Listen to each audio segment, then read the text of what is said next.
जो students class 12 का exam देने वाले हैं, ये सवाल उनका है। लेकिन इसका जो सॉल्यूशन या जो डिस्कस हम लोग अब अभी करने वाले हैं, ये उनको जरूरत नहीं पड़ेगी जो शुरू से थॉरोली पढ़ते आ रहे हैं। हाँ, उनके लिए हेल्पफुल हो सकता है जो लास्ट आवर में तेजी से पढ़ना चाहते हैं और अभी उनकी तैयारी पूरी स्थिति में नहीं है, उनके लिए। अदरवाइज जो शुरू से थॉरो डिस्कस पढ़ते आ रहे हैं सभी टॉपिक्स को, उनको इस डेरिवेशन और इस क्लास की कोई जरूरत नहीं है। अब आते हैं सवाल क्या है। सवाल है establish formula for refraction through spherical surface। Formula for refraction through spherical surface। अब मतलब रिफ्रैक्शन कराना है स्फेरिकल सरफेस से और उसके लिए फार्मूला डेवलप करना है और फार्मूला भी यहाँ दिया हुआ है। Mu two by v minus mu one by u बराबर mu two minus mu one by r. बहुत पॉपुलर क्वेश्चंस है। इनको इस इक्वेशन को आपको एस्टेब्लिश करना है अभी। और किस तरह स्फेरिकल सरफेस। अब स्फेरिकल सरफेस दो हो सकता है, कॉन्केव हो या कॉन्वेक्स हो। और रिफ्रैक्शन हमेशा उस सतह पर होता है जिसके इस पार और उस पार का ऑप्टिकल मीडियम रिफ्रैक्टिव इंडेक्स अलग अलग हो। तो हम लोग पहले देखते हैं एक कॉन्केव सरफेस, फिर आगे किसी और सवाल में कन्वेक्स सरफेस को भी डिस्कस करेंगे। इस छोटे से क्लास में सबसे पहले स्फेरिकल सरफेस ड्रॉ कीजिए, करते हैं। आप देखिए ठीक है कि नहीं और समझ रहे हैं कि नहीं भी पूछते चलिएगा। ये स्फेरिकल सरफेस है। क्या आपको ऐसा लग रहा है कि स्फेरिकल है? यदि लग रहा है तो फिर ठीक है। अब इस स्फेरिकल सरफेस का मिड पॉइंट लगभग लगभग यही है। तो मिड पॉइंट को हम इस गोलक अपर्चर का पोल मान लेते हैं और इस तरफ का जो मीडियम है ऑप्टिकल मीडियम, उसका रिफ्रैक्टिव इंडेक्स म्यू1 है और उधर का जो ऑप्टिकल मीडियम है उसका रिफ्रैक्टिव इंडेक्स म्यू2 है। और दोनों मीडियम को डिवाइड करने वाले सरफेस का radius of curvature, centre of curvature, pole, principal axis और सरफेस। तो सरफेस दिखा रहे हैं ए पी बी। वो सतह है जिसके बाएं का ऑप्टिकल मीडियम और दाएं का ऑप्टिकल मीडियम का रिफ्रैक्टिव इंडेक्स, हिंदी में कहें तो अपवर्तनांक, अलग अलग है। अब इनके सेंटर ऑफ कर्वेचर, मतलब इस कर्व सरफेस का जो सेंटर ऑफ कर्वेचर होगा उसको हम लोग प्रिंसिपल एक्सिस से मिलाने वाले हैं। ये हुआ सेंटर ऑफ कर्वेचर। यहाँ है सेंटर ऑफ कर्वेचर यानी वक्रता केंद्र, जिसको हम पॉइंट, ये जो पॉइंट है इसे हम सी से दिखाते हैं। तो CP line is the principal axis. जो सीपी लाइन है वो प्रधान अक्ष है, प्रिंसिपल एक्सिस है। तो CP line is the principal axis या ऑप्टिक एक्सिस भी कह सकते हैं, अभी हम प्रिंसिपल एक्सिस मान रहे हैं। और पी इज द पोल। और सी क्या है? तो C is centre of curvature of the curve surface. और यहाँ पर एक ये जो डॉटेड लाइन है ये रेडियल लाइन है। ये डॉटेड लाइन जो है वो रेडियल लाइन है, इस नाम दिए एन। ठीक है।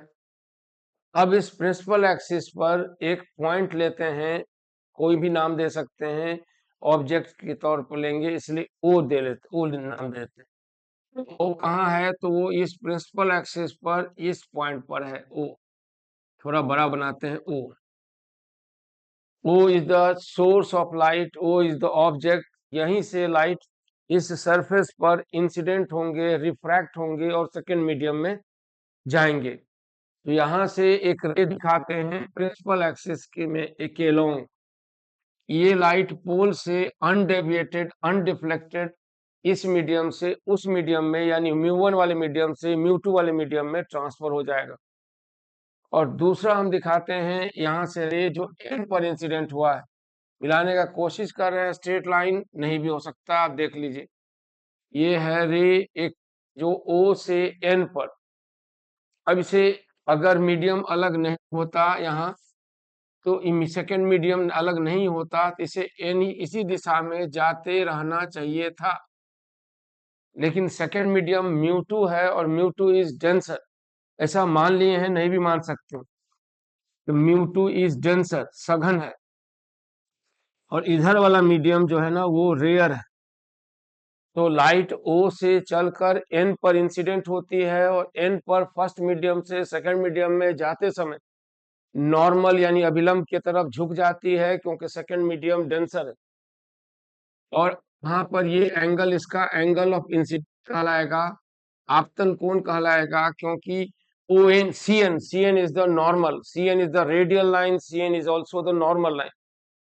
अब ये इस डायरेक्शन में ना जाकर इसके बीच में एक डायरेक्शन बनाती है ये, तो ये एंगल छोटा हो जाता है। अब इसको हम पीछे ट्रेस करते हुए लाए, इधर हम पीछे ट्रेस करें, समझे? जरा ट्रेस करने में मेहनत पड़ रही है, थोड़ा देखिए ध्यान से, आप भी ट्रेस कीजिए। ये तो पीछे जब ट्रेस करेंगे तो वहां पर इमेज बनेगा आई पर, और तब जो एंगल नॉर्मल से होगा, ये वाला एंगल होगा, वो होगा आर। ये वाला एंगल जो होगा ये होगा आर। दिखाई दे रहा है? थोड़ा दिखाई देगा। अब दिखाई नहीं दे रहा है? अच्छा, तो दिखाई देने के लिए हम कुछ अरेंजमेंट करते हैं, देखिए कैसे अरेंजमेंट करते हैं। देखिए,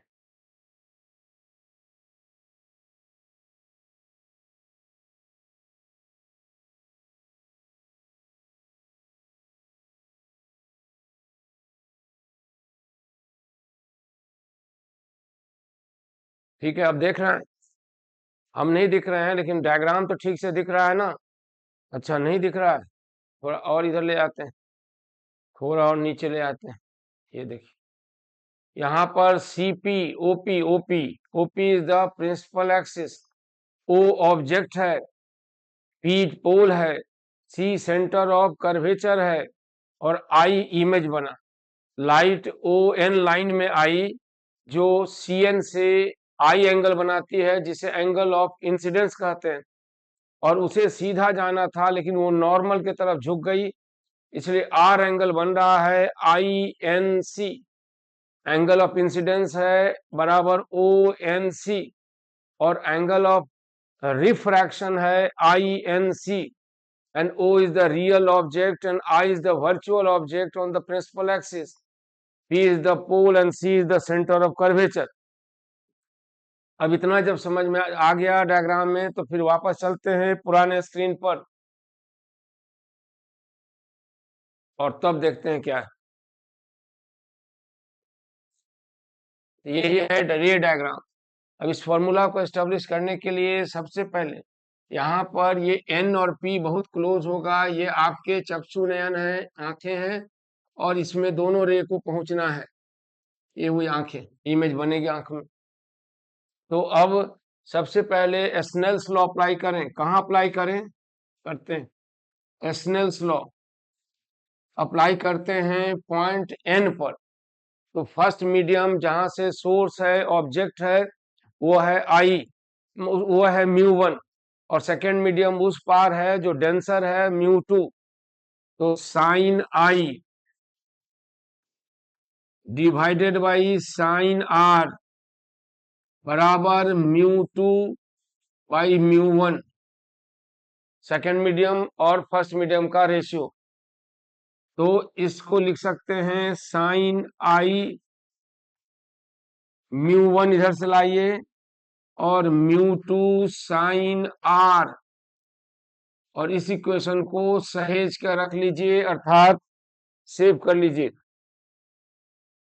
अब ट्रायंगल ONC में एंगल I के सामने का साइड, और ये एंगल जो N को लोकेट कर रहा है, ये एंगल थीटा है।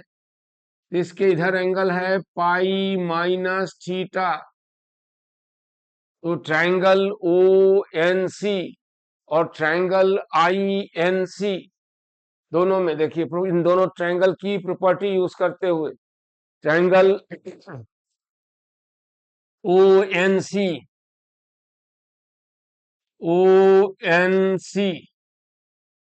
में साइन आई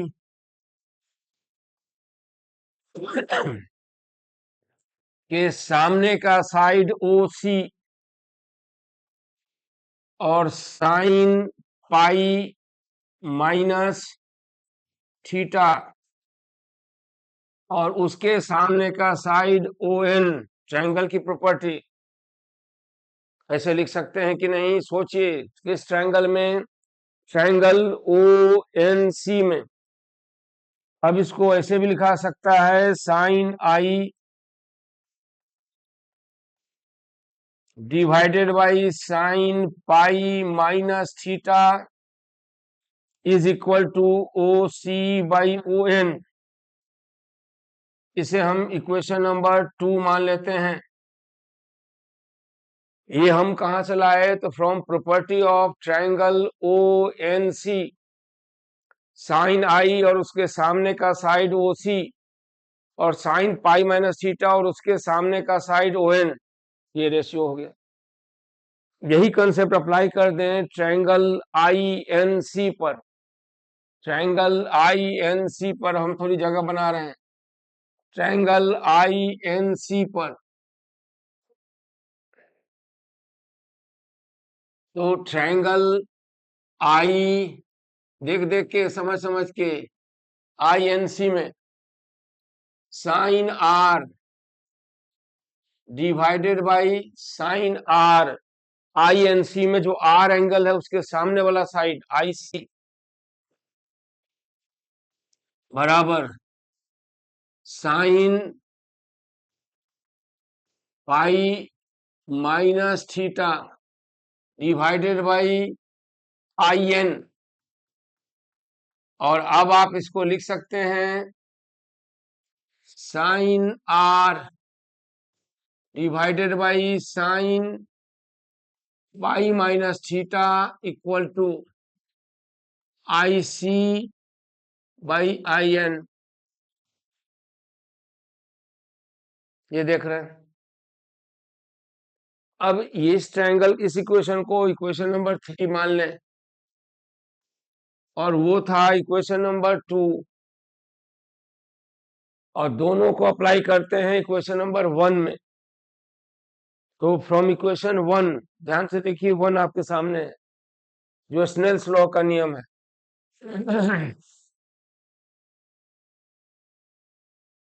उसमें हम लोग लिख सकते हैं mu 1 sine I divided by sine pi minus theta, कोई आपत्ति नहीं है, और म्यू 2 साइन आर, और इस साइड भी divided by sine pi minus theta.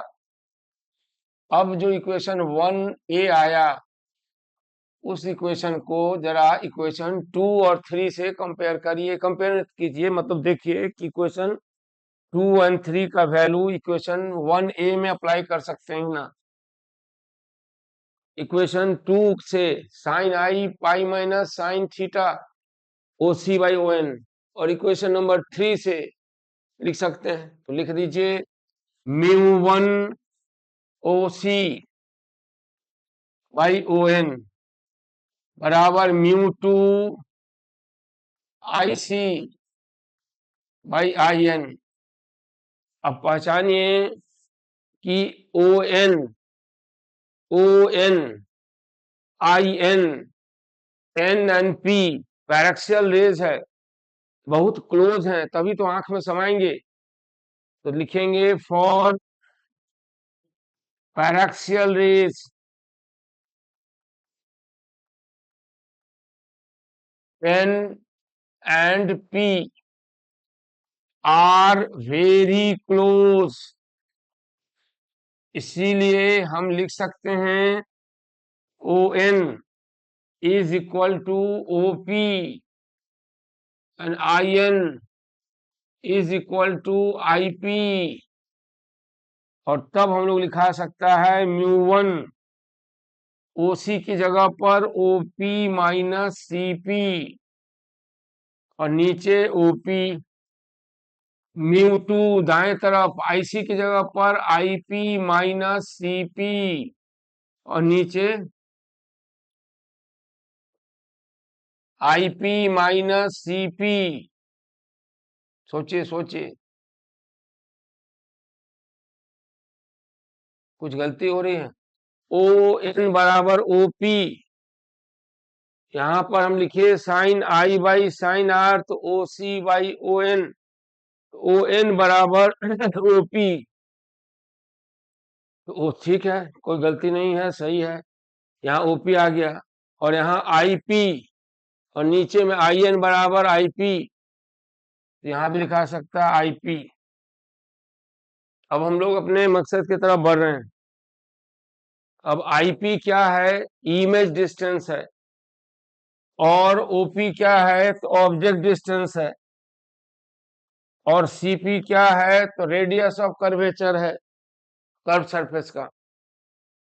यही सब वैल्यू यहाँ रख दीजिए, और तब देखिए म्यू1 ओपी यानी ऑब्जेक्ट डिस्टेंस माइनस सीपी यानी radius of curvature divided by OP, और इधर हो जाएगा mu two v minus r by v. अब देखिए आगे क्या आता है। आगे आता है mu one minus mu one by u r, mu two minus mu two by v r. और तब फाइनली हम इसको सॉल्व करेंगे तो हमारा रिजल्ट आ जाएगा। इसको जब सॉल्व कीजिएगा इसे, कि mu two by v minus mu one by u बराबर mu two by mu one by r. यही हुआ formula, derivation for refraction across spherical surface. अभी जो केस हम लोग डिस्कस किए हैं वो कंकेव सरफेस के लिए है। सेम कंडीशन अप्लाई कर सकते हैं अगले किसी सवाल में कॉन्केव कन्वेक्स के लिए। और तब फिर ये सवाल पूरा हुआ। इसके आगे का टॉपिक फिर अगले क्लास में देखते हैं। और इसमें जहां पर डिटेल से पढ़िए, धीरे धीरे पढ़िए, जो डायग्राम उसको ठीक से समझ के कॉपी पर लिखिएगा, तो उम्मीद है ये आपके लिए हेल्पफुल होगा। घबराने की जरूरत नहीं पड़ेगी बोर्ड के एग्जाम के लिए। बाकी डिटेल पढ़ने का सब्स्टिट्यूट कोई कुछ नहीं होता। अभी समय कम है, इसलिए इसका सहारा लिया जा सकता है।